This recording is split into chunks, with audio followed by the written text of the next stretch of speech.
Bankdan 300 million kredit olganman. Mabodo to'lamasam qamalamanmi? Ko'pchilik obunachilarimiz bizga savol berishadi. O'zimning nomimga yoki men rahbarlik qilayotgan firmaning nomiga juda katta miqdorda kredit olganmiz, lekin to'lash qobiliyatimiz yo'q. Bu holatda bank xodimlari mavjud qarzdorlikni to'lash bo'yicha sizga rasmiy talabnoma bilan chiqishadi.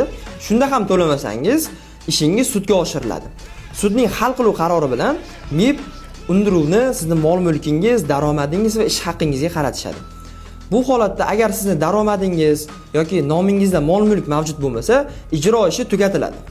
Demak, xulosa qiladigan bo'lsak, kredit bo'yicha qarzdorlikni to'la olmasangiz, undiruv mol-mulkingiz va daromadingizga qaratiladi va ko'pchilik ishonib yurgan kreditingni farzandlaring to'lashga majbur bo'ladi yoki qamalasan degan gaplar mutlaqo asossiz hisoblanadi.